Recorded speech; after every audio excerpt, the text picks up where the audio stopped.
अब हम एक दूसरे जो प्रदूषक हैं उसके बारे में जानेंगे, हाइड्रोजन सल्फाइड। हाइड्रोजन सल्फाइड का जो गंध है वो सड़े अंडे जैसा होता है। अक्सर इसका जो स्रोत है वो कई बार हम देखते हैं कि जो मृत पशु पक्षी होते हैं, मृत प्राणी हैं या वनस्पति के सड़ने गलने से एक अलग तरह का स्मेल आता है, एक अलग तरह का गंध आता है, उसमें ये गैस रहती है। तो प्रायः ये गैस उसी समय उत्पन्न होती है और बहुत सारे उद्योगों में जिनमें सल्फर युक्त यौगिक होते हैं उनका प्रयोग किया जाता है। तो वहाँ भी हम देखते हैं कि अपशिष्ट या वेस्ट जो गैसेस होती हैं उनमें H2S कंपोनेंट के रूप में होता है। बहुत सारे जो तेल शोधक कारखाने हैं, गैस प्लांट है, पेपर मिल हैं या बहुत सारे केमिकल जो प्लांट्स होते हैं, वहाँ भी ये H2S गैस बहुत अधिक मात्रा में अपशिष्ट के रूप में निकलती रहती है।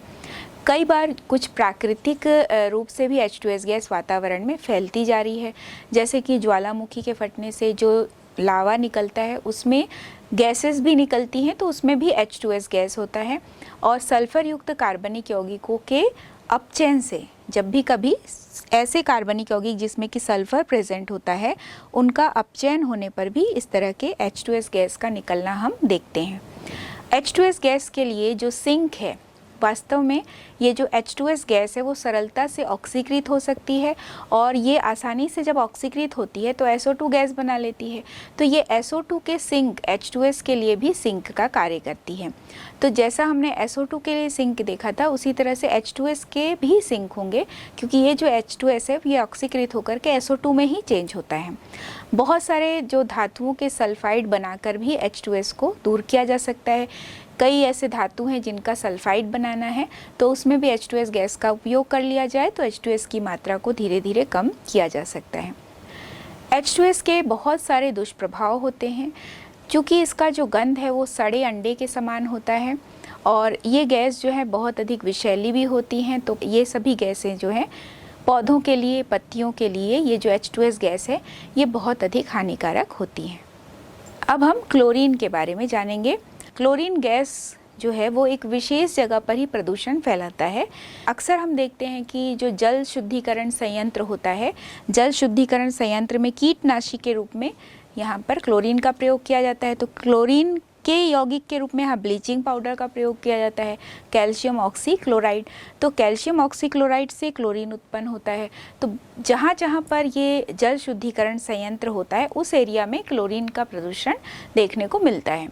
प्रायः जो प्लास्टिक उद्योग हैं वहाँ पर भी ये जो क्लोरीन है वो HCl के रूप में प्रदूषण फैलाती है, क्योंकि क्लोरीन का ही कंपाउंड है हाइड्रोक्लोरिक अम्ल।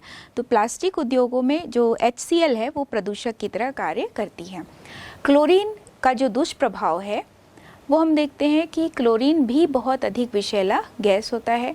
अक्सर ये जो हमारे श्लेष्मा झिल्ली होती है, म्यूकस है, वहाँ पर ये जलन पैदा कर देती है और जल के साथ क्रिया करके दो प्रकार से ये अम्ल बना सकती है। जैसे अगर हम H2O की क्रिया Cl2 से कराते हैं तो ये दो प्रकार से एसिड बनाता है, HClO और HCl, यानी हाइपोक्लोरस अम्ल और हाइड्रोक्लोरिक अम्ल।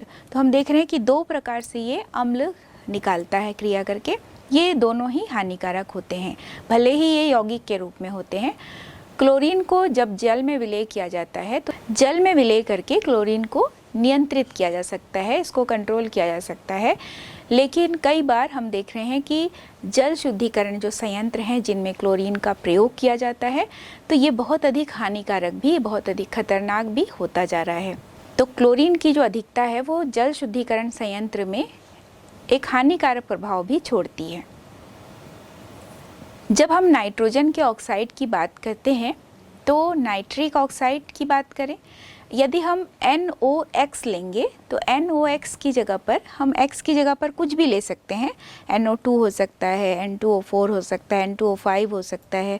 तो इस तरह से अगर हम NOx को कॉमन लेके चलें कि नाइट्रोजन के जो ऑक्साइड हैं, जैसा हमने देखा कि नाइट्रिक ऑक्साइड जो है वो प्राथमिक प्रदूषक होता है।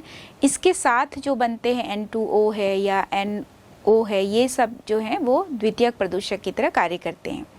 कुछ हमने देख लिया है इसके बारे में, कुछ थोड़ा सा और जानेंगे।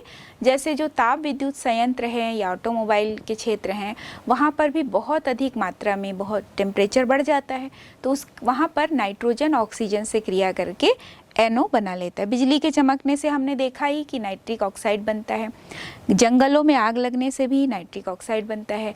तो N2 + O2 = NO बनता है, नाइट्रिक ऑक्साइड बनता है। और जब ये NO फिर से ऑक्सीजन से क्रिया करता है तो नाइट्रोजन डाइऑक्साइड बनता है। बहुत सारे मानवीय क्रियाकलाप भी लगातार नाइट्रोजन के ऑक्साइड्स को प्रकृति में बढ़ाते जा रहे हैं। उसमें सबसे पहला है ऑटोमोबाइल का क्षेत्र, गाड़ियों का प्रयोग। जैसे जैसे जनसंख्या बढ़ती जा रही है, लोग जो हैं वो गाड़ियों का प्रयोग बहुत अधिक कर रहे हैं और सभी गाड़ियों में प्रायः जीवाश्म ईंधनों का ही प्रयोग किया जा रहा है। और जो डीजल है, गैसोलीन है, इनके दहन से भी बहुत अधिक मात्रा में नाइट्रोजन के ऑक्साइड निकलते जा रहे हैं। तो इसकी मात्रा लगातार प्रकृति में बढ़ती जा रही है। सुपरसोनिक जो हवाई जहाज है, उनसे भी वातावरण में नाइट्रोजन के ऑक्साइड निकल रहे हैं। विभिन्न प्रकार के जो उद्योग हैं, कई ऐसे फैक्ट्रीज़ हैं जिसमें नाइट्रोजन के ऑक्साइड यानी नाइट्रिक ऑक्साइड या नाइट्रोजन के दूसरे ऑक्साइड जो हैं वो लगातार निकलते जा रहे हैं। कई सारी ऐसे प्राकृतिक घटनाएं हैं, जैसे यहाँ पर हम सिंक की बात यदि करते हैं, कई प्राकृतिक क्रिया नाइट्रोजन के सिंक की भांति व्यवहार करती हैं। ये ऑक्साइड जो है वो अस्थायी होते हैं और शीघ्र ही नाइट्रोजन और ऑक्सीजन में विघटित भी हो सकते हैं। तो नाइट्रोजन के ऑक्साइड की जो सांद्रता है वो वातावरण में कम होती जाएगी यदि नाइट्रिक ऑक्साइड को लगातार तोड़े जाएंगे नाइट्रिक ऑक्साइड, तो नाइट्रोजन और ऑक्सीजन बनता जाएगा। कुछ प्राकृतिक और कुछ प्रकाश रासायनिक अभिक्रियाएं भी नाइट्रोजन के ऑक्साइड के लिए सिंक का कार्य करती हैं। जैसे हम देखें कि 2NO ऑक्सीजन से क्रिया करके परिवर्तित होता है 2NO2 में, 3NO2 H2O से रिएक्ट होकर बनाता है 2HNO3 यानी नाइट्रिक अम्ल बना। 4NO2 + 2H2O + ऑक्सीजन से क्रिया करके बनता है 4HNO3 यानी नाइट्रिक अम्ल यहाँ भी बन रहा है। तो ये दोनों रिएक्शन में हम देख रहे हैं नाइट्रिक अम्ल बन रहा है। साथ ही हम देखते हैं कि ये जो नाइट्रोजन डाइऑक्साइड है, जब ये ऑक्सीकृत हो रहा है तो ऑक्सीकृत होकर के ये NO3 और ऑक्सीजन बनाता है यानी नाइट्रेट बन रहा है और ऑक्सीजन बन रहा है। अब ये जो नाइट्रेट है, NO3 है और NO2 है, ये दोनों क्रिया करके बनाते हैं N2O5। N2O5 जल से क्रिया करके बनाते हैं HNO3। तो ये HNO3 बना। यहाँ पर हम देख रहे हैं कि जितने भी नाइट्रोजन के ऑक्साइड्स हैं, नाइट्रिक ऑक्साइड हैं, ये सिंक के रूप में कैसे हम इसको प्रयोग कर रहे हैं, किस तरह से ये प्रकृति में कम किए जा सकते हैं, उसके बारे में हमने जाना।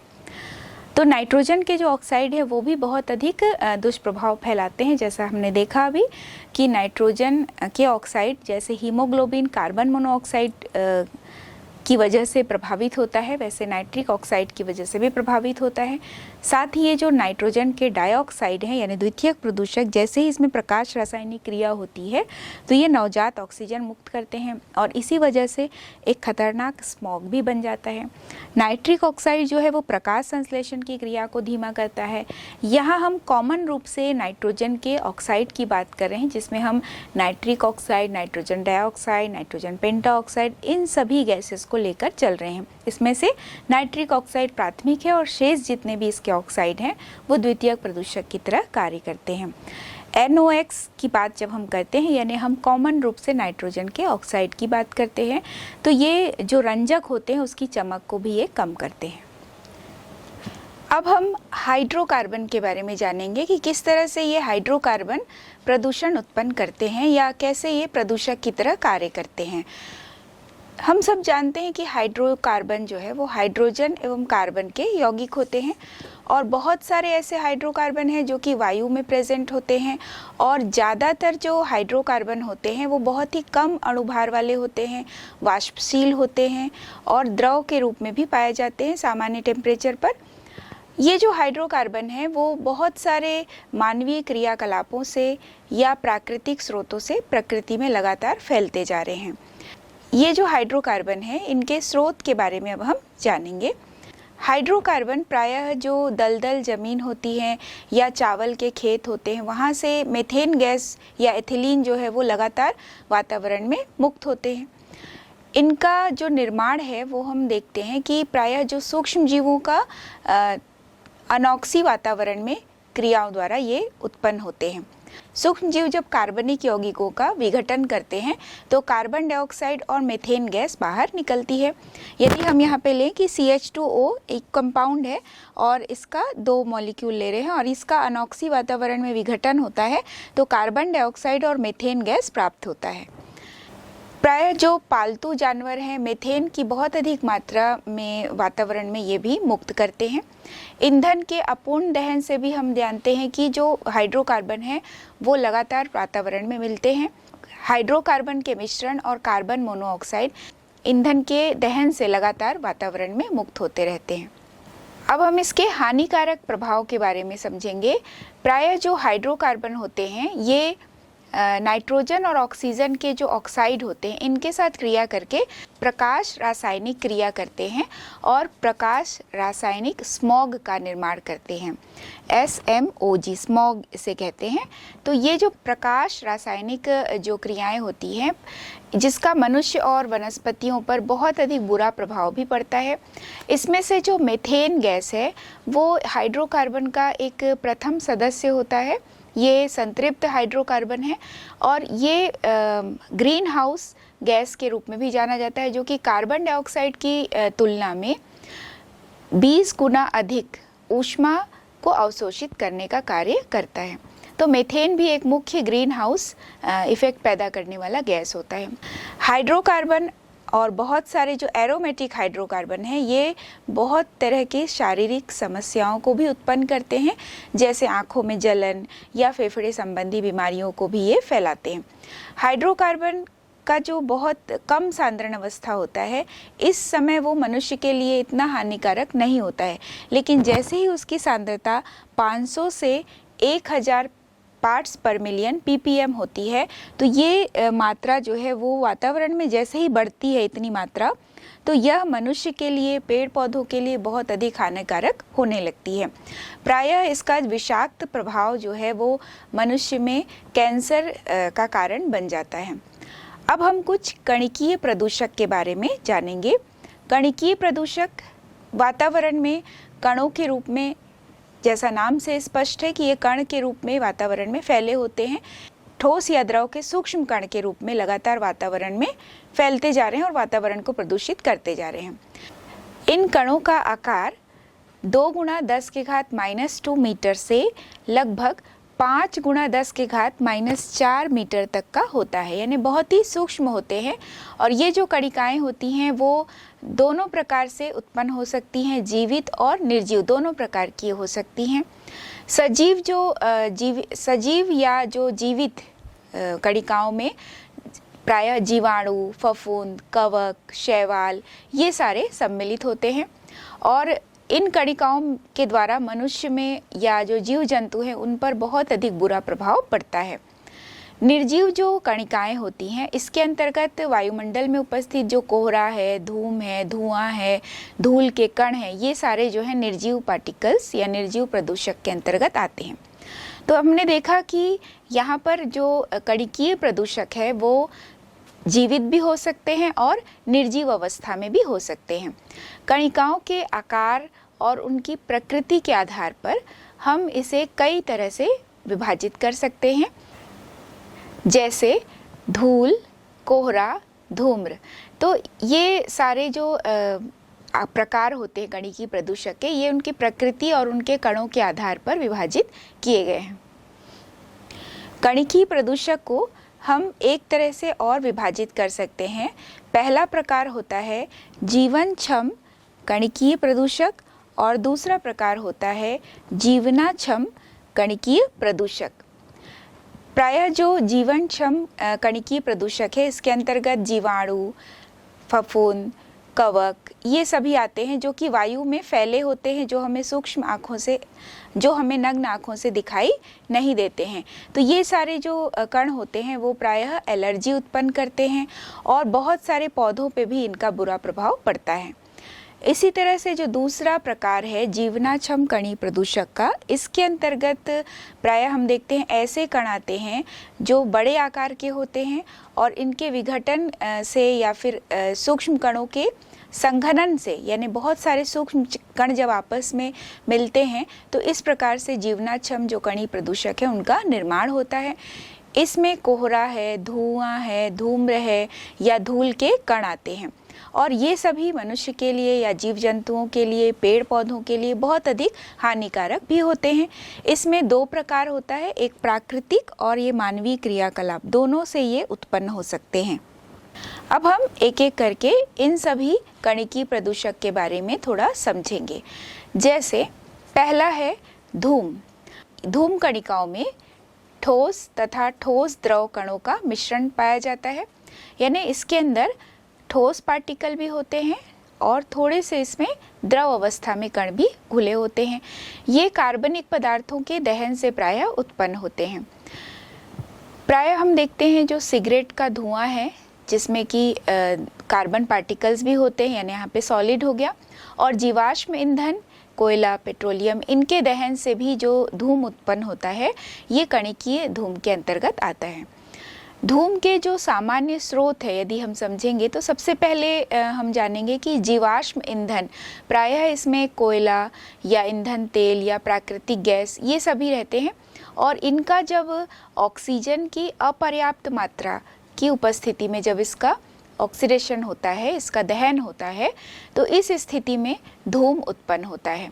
तो यहाँ पर चूँकि इसमें इस तरह के जो जीवाश्म ईंधन है इसका जब अपर्याप्त ऑक्सीजन की उपस्थिति में क्रिया होती है इनमें, तो इससे बहुत अधिक मात्रा में धूम जो है वायुमंडल में फैलता है और ये धुएं के रूप में प्रकृति में लगातार प्रदूषण फैलाती है। दूसरा हम देखते हैं कि वनों में कई बार आग लग जाती है, कृषि उत्पादों को जलाते हैं तो इनसे भी बहुत अधिक मात्रा में धूम जो है वो बाहर निकलता है।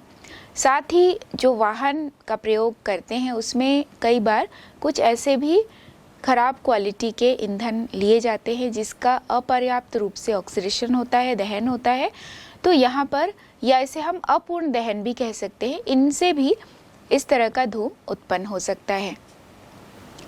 अगला हम देखेंगे धूल, या जिसे हम डस्ट कहते हैं।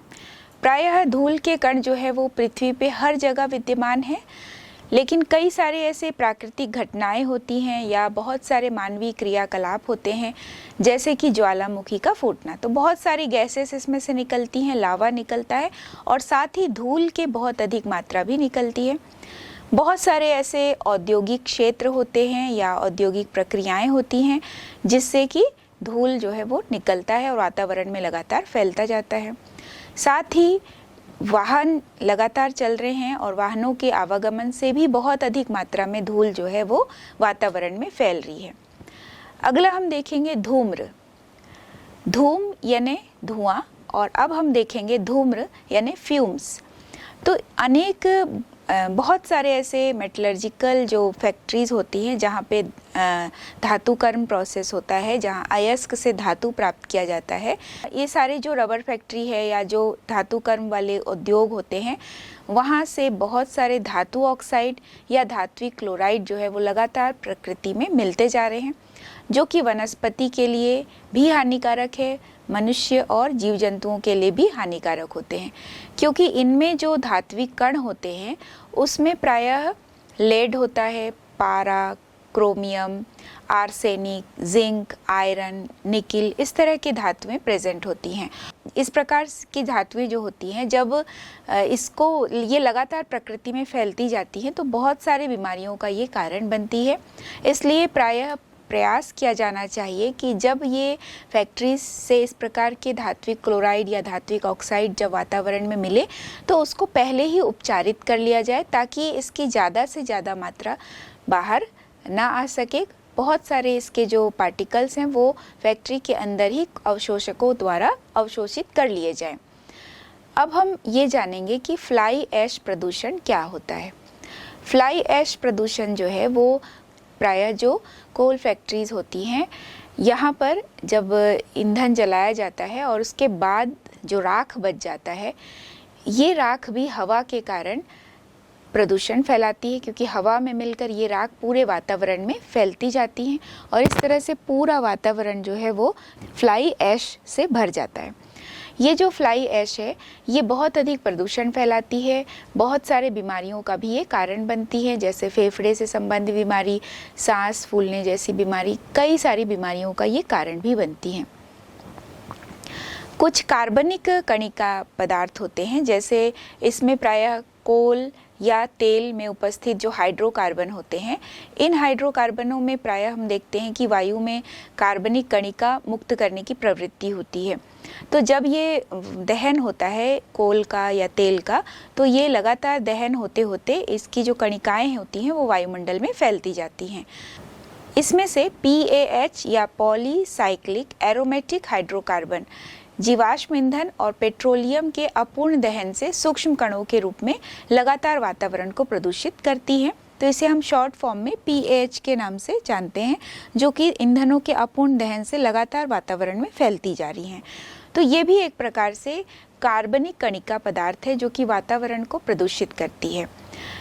कुछ ऐसे इंजन होता है जहाँ पर नॉकिंग को कम करने के लिए टेट्रा एथिल लेड मिलाया जाता है, यानी जब इंजन का नोदन होता है उसको कम करने के लिए उसमें टेट्रा एथिल लेड या एंटी नॉकिंग सब्सटेंस जो मिलाया जाता है, तो ये भी एक वाष्पशील पदार्थ होता है और ये भी लगातार वातावरण में मिलते जाने से वातावरण को प्रदूषित करते हैं। अगला जो कणिकीय पदार्थ हम देखेंगे वो है कालिक।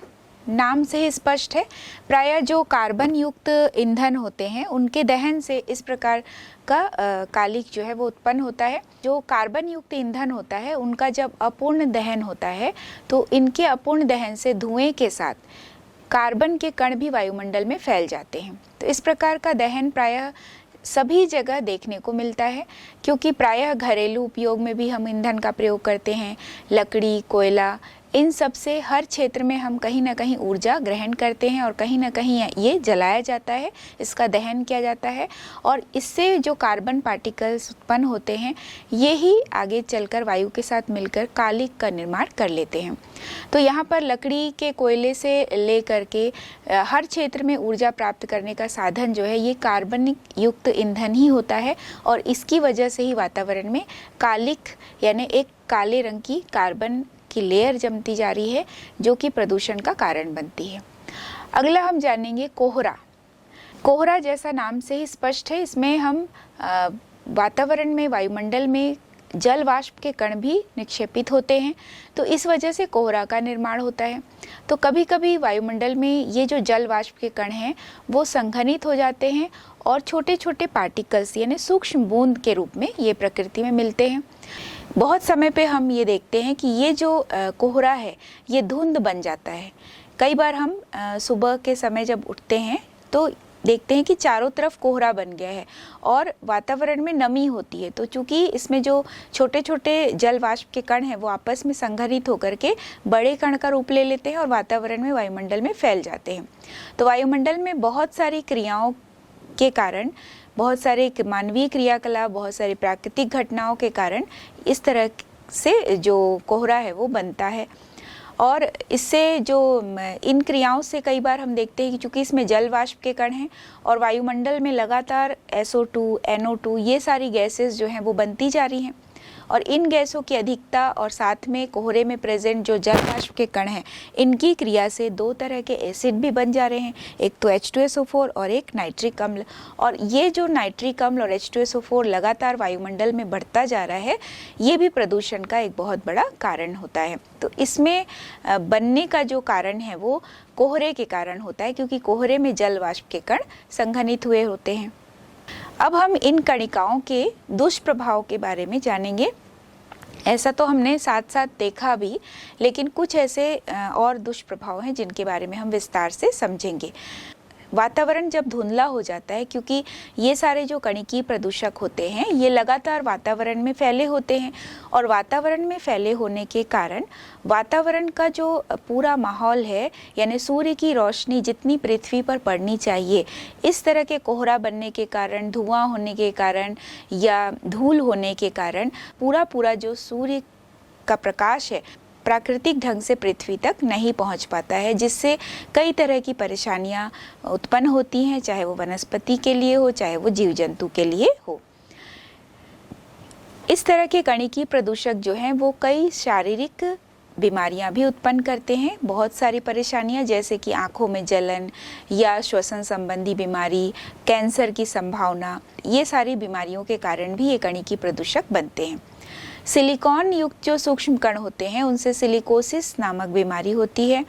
धुएं के रूप में कार्बन पार्टिकल्स आते हैं और कार्बन के कण जो वातावरण में कोलाइडी विलयन के रूप में प्रेजेंट होते हैं, यानी पूरे वायु में कार्बन पार्टिकल्स जो हैं वो निक्षेपित रहते हैं। ये जो कार्बन पार्टिकल हैं वह बहुत सारे ऐसे प्रदूषक पदार्थ होते हैं जिसमें कि कार्बन के बहुत सारे कंपाउंड भी रहते हैं और साथ में धातुओं के क्लोराइड, ऑक्साइड, इन सभी प्रदूषकों के लिए ये जो कार्बन पार्टिकल होता है ये एक बहुत अच्छा अधिशोषक भी होता है। जैसा इस चित्र के द्वारा हम समझ सकते हैं कि ये जो कार्बन पार्टिकल है इसके चारों तरफ इतने सारे प्रदूषक है जिसमें sulphur dioxide, lead chloride, polycyclic aromatic hydrocarbon, chloride, बहुत सारे क्लोराइड वाले कंपाउंड्स होते हैं। तो ये सभी के लिए ये जो कार्बन युक्त जो पूरा अधिशोषक है ये एक बहुत ही बड़ा प्रदूषक का कार्य करता है। वायु प्रदूषण को हम कैसे नियंत्रित कर सकते हैं? जैसा कि हमने देखा कि बहुत सारे ऐसे उद्योग हैं जिनमें बड़ी बड़ी चिमनियाँ लगी होती हैं और उन चिमनियों से निकलने वाले धुएं से बहुत अधिक प्रदूषण फैलता है। तो जब ये चिमनियाँ बनाते हैं या उसे डिज़ाइन किया जाता है तो इसे बहुत ऊंचा बनाना चाहिए और इसमें इस तरह से व्यवस्था होनी चाहिए जिसमें कि विद्युत अवक्षेपक लगा हो, जिससे बहुत सारे जो सूक्ष्म पार्टिकल्स होते हैं ये पार्टिकल्स अंदर ही चिमनी के अंदर अधिशोषित हो जाएं और बाहर निकलने से पहले ही इसका निस्तारण कर लिया जाए। यानी धुआं जब निकले तो उसमें कम मात्रा में, बहुत ही कम सूक्ष्म मात्रा में उसमें कार्बन पार्टिकल्स या दूसरे जो पार्टिकल्स होते हैं जो प्रदूषण फैलाते हैं वो अंदर ही चिमनी के अवशोषित हो जाएं।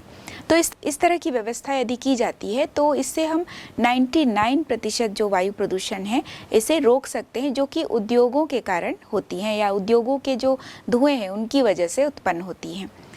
दूसरा हम देखते हैं कि बहुत सारे धुएं या जो गैसेस होती हैं ये वाष्पशील पदार्थ, ये सभी हम देखते हैं कि जल में घुलनशील होते हैं। ये जल में विलय होने के कारण जब इसको वातावरण में भेजा जाए या वातावरण में इसको भेजने से पहले यदि इसमें जल का छिड़काव कर दिया जाए तो इस वजह से जब जल की बौछार हो जाएगी तो इस जल की बौछार के कारण ये सारे जो धूल के कण हैं या जो गैसेस हैं वायु में जो फैले हुए हैं वो पहले ही जल के साथ क्रिया कर लेंगे, जल के साथ ये विलय हो जाएंगे और वातावरण में उस तरह से नहीं फैल पाएंगे जो कि प्रदूषण का कारण बनते हैं। बहुत सी जगह पर हम लगातार हरे पेड़ पौधे लगाकर वृक्षारोपण के रूप में मानवीय जागरूकता लाकर भी हम प्रदूषण को रोक सकते हैं। साथ ही जो लाल बत्ती संकेतक या जिसे हम रेड सिग्नल कहते हैं, वहाँ पर यदि गाड़ी रुकी हुई है रेड सिग्नल पर तो वह गाड़ी बंद अवस्था में हो, इस तरह की जागरूकता भी हम लाकर वायु प्रदूषण को रोक सकते हैं।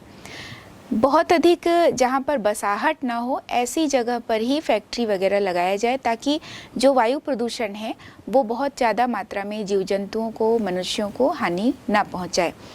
बहुत सारे मोटर वाहन हैं जिसमें कि ख़राब क्वालिटी का ईंधन प्रयोग किया जाता है, तो यहाँ पर हम प्रयास करें कि जो सीसा रहित पेट्रोल है उसी को उपयोग किया जाए, क्योंकि सीसा रहित जो पेट्रोल होता है उसके दहन से बहुत अधिक मात्रा में प्रदूषण नहीं फैल पाता है और सीसा जो है वो बहुत अधिक हानिकारक एक प्रदूषक भी होता है। तो इसलिए सीसा रहित पेट्रोल का प्रयोग करने के लिए लोगों को जागरूक करना चाहिए।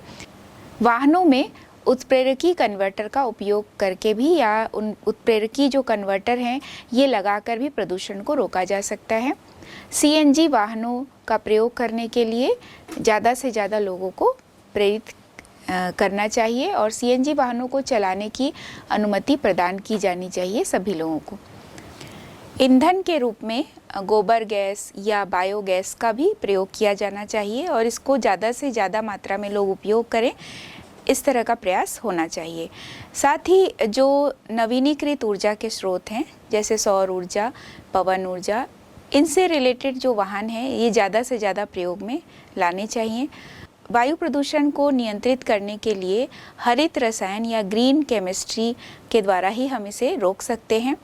वायु प्रदूषण जो है वो एक तरह का क्षोभ मंडलीय प्रदूषण होता है। इसके कारण, इस वायु प्रदूषण के कारण दूसरे कई सारे जो प्रभाव हैं वो प्रकृति में देखने को मिलते हैं, जैसे कि अम्ल वर्षा है, हरितगृह प्रभाव या ग्रीन हाउस इफेक्ट है, या ग्लोबल वार्मिंग, वैश्विक तापमान में लगातार जो वृद्धि है, ये सभी जो है वायु प्रदूषण के कारण ही उत्पन्न होते हैं।